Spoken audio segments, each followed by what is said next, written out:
So let's talk about kind of the basics. Let's say you don't have a green thumb at all. You're new to gardening. What's a great place to start?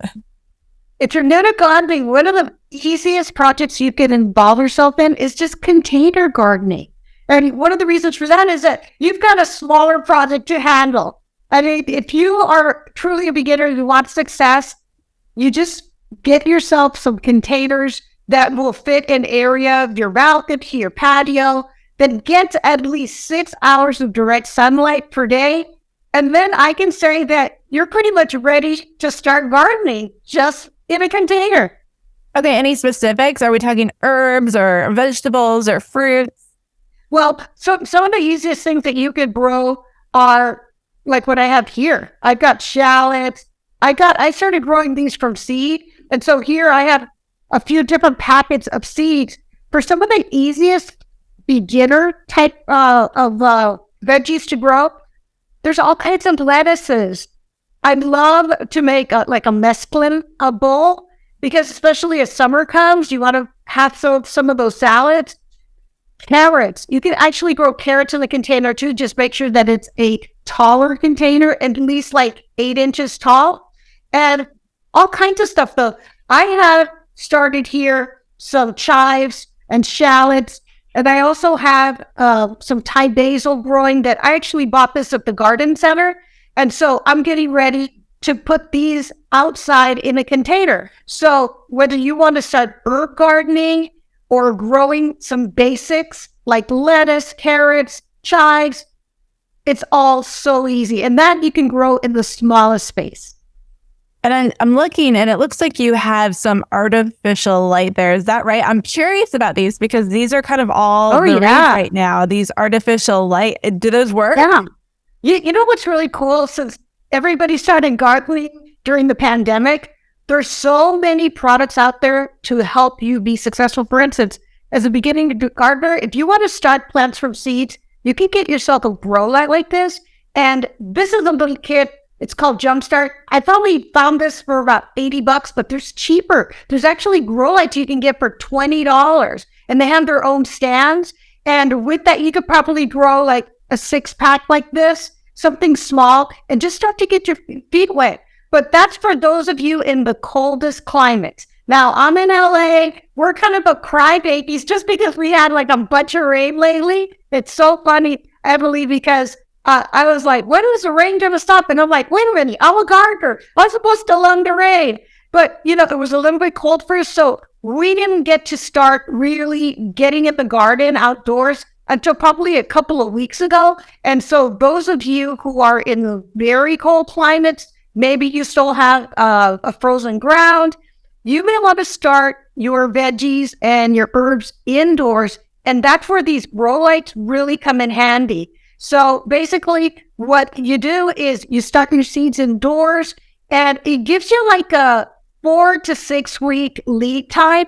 So saying you don't even expect that ground to defrost for another 4 to 6 weeks. Well, right now is the time to start the seeds indoors. And then by the time it starts to really mellow out there, then you can take your plants.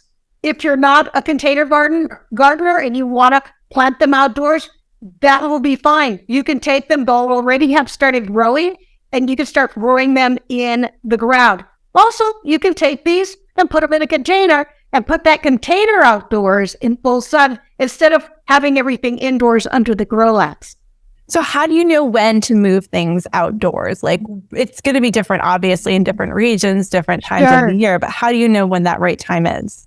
The right time to move your veggies and herbs outdoors is after the last frost. So if you guys are watching the weather desk, okay, right? You guys should know when your last frost is due. So start planning that right after that, when temperatures are consistently above freezing temperatures, no more freezing temperatures, then you can start to slowly transition these grows from the indoor outdoor. I would probably put them on a patio first. Like the first week, it's kind of like when you go to the beach and you dip your feet into the water. You know what I mean? If you just want to test it, same thing with plants. They've been really cushy and comfy in this warm heat indoors under perfect lights. Now you want to take it outdoors and just transition it slowly, because what happens if you get a frosty snap out of nowhere? You want to be able to pull them back indoors. So don't start planting them the first week that it's nice. Do put them outdoors and then bring them indoors at night just for the first few days. And then it's, like a baby. You let it walk on its own. And then after a few days, you just let it acclimate. And then after that first week, hey, if Weather Desk says it's going to be awesome, go ahead and plant it. Okay, so tell me about different regions and what grows best in different places. Let's start with the West Coast. What are some good options to start with there? Okay, some of the most important things to look for is, what do you plant, right? So it really is climate related. Like, for instance, in LA, in some of these Western and Pacific West areas, we have a really long growing season. That means whatever I plant as far as like tomatoes right now in April, I'm serious. I still have last year's plant outdoors. It's not doing so well because we had too much frost and too much rain, which was a surprise, but it's there. So I have a very long growing season. So I can select my tomato plants based on how long they need to grow. And so if you're in a cold climate area and you're a new gardener, be aware that you have a window of time that you will be able to grow your plants from start to harvest. So if you only have, like, say, 5 frost-free months before, the fall comes and starts getting cold again, then when you go, if you're going to start growing from seed, or even if you buy the plants already started, look for varieties that are short harvest windows. And usually you can reach it on any packet. Just look at that. It'll tell you how long from the time you plant to the time you can harvest that you have. So if you only have 5 months, make sure you can get a variety of whatever tomato or cucumber or zucchini or whatever you want to grow that will grow within that time limit and gives you plenty of time for it to mature and to become really delicious and yummy. So that's how you know. Climate sensitive. Within every plant, there's different varieties. And so do a little investigating. It's pretty simple and you'll become an expert in no time. All right. So you've got your seed packets there. That always intimidates me. I don't know if this is cheating or if you're going to judge me, but I love to go to like Lowe's and get like the mini plants or the seedlings and like get that ball rolling. Is that a way to kind of get ahead of it? Well, yeah. Listen, if you're a beginner and you're kind of intimidated with seeds, you really shouldn't be. So you could grow from seed, or you can grow from plants that are started, and don't feel guilty. You're not really cheating, okay? Okay. Here's the thing. When you're time sensitive, and like you said, people are from different areas, some are colder than others, you may want to use a plant start because it's already grown. It's got a 6-week lead time. We save that much time before harvest. But here's the carrot.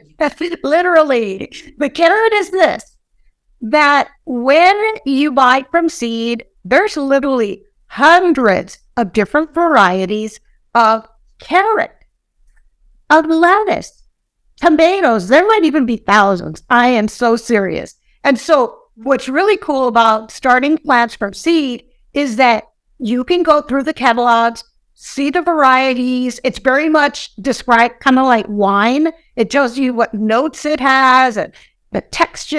And if you're a real foodie gardener like I am, they call me the foodie gardener, by the way, it is really, really cool and fun to try different varieties. And a lot of the times I like to try different types of vegetables and herbs from different countries, because I'm like one of those people, I don't know if you're like this, Emily, that I like Chinese, Japanese, Thai, and Indian. And so it's really fun to grow your own herbs, and you will find those mostly in seed form.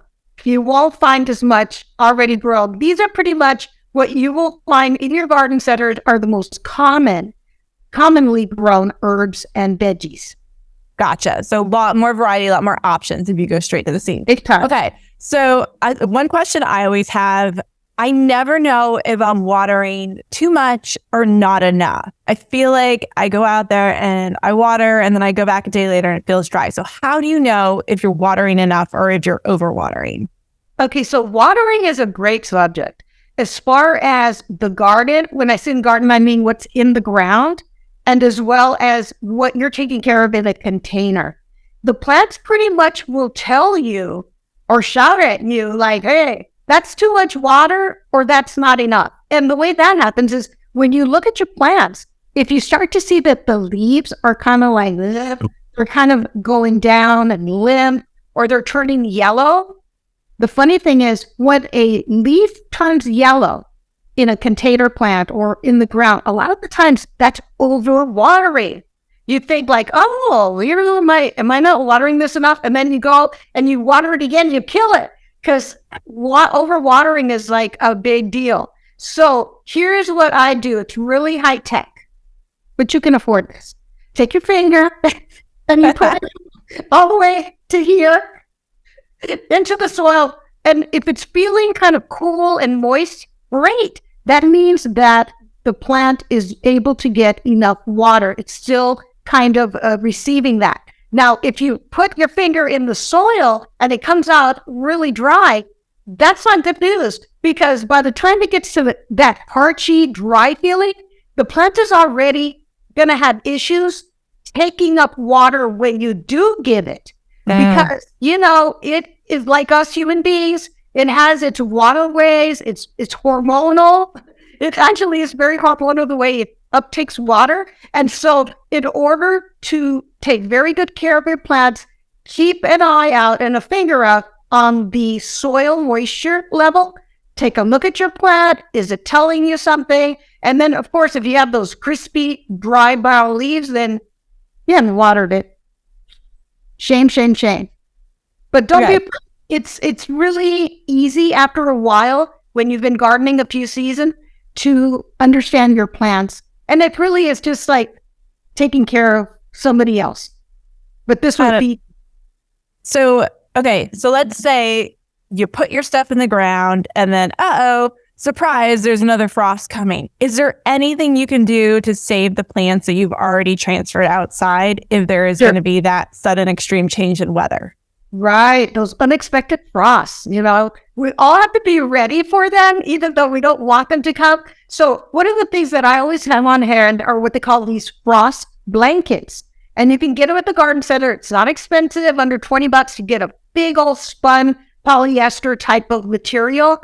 And when it's expected to be frost, you take them outside, you cover the plant with it, whether it's in the ground or in a container. You may need some stakes to put in the container along the perimeter so that you can have a frame for that material. Same thing in the garden. And it doesn't matter. You could have bamboo stakes, plastic stakes, whatever, and use a broom handle. And if you make your frame, you cover it and secure it so that it doesn't open up, especially if it's breezy. And so you put that on in the evening or around 5 or 6 o'clock so that it could just keep in some of the warmth from the rest of the day. And then in the morning, you want to open it up so that it gets sunshine again. So that's the way to do it. It's really simple. Some people also, depending on what you're growing, like in Southern California, where we get that unexpected frost, I have lots of citrus trees in containers. And they're little warp ones. So what I do is I put the incandescent Christmas tree lights, the ones for outdoor grade, because they can be outdoor, they can get wet, and I wrap them around my citrus tree, any other tree that is sensitive to frost, some of my other exotic tropical fruit trees. And then that and the blanket does a really great job. The only thing you don't want to do at this point, and be cautious, is if you're using the incandescent light as well as a blanket, make sure that that incandescent light has no direct contact with that blanket, because then it's going to be really hot, if you know what I mean. Hey, thank you so much for watching. While you're here, check out some other videos you just may like.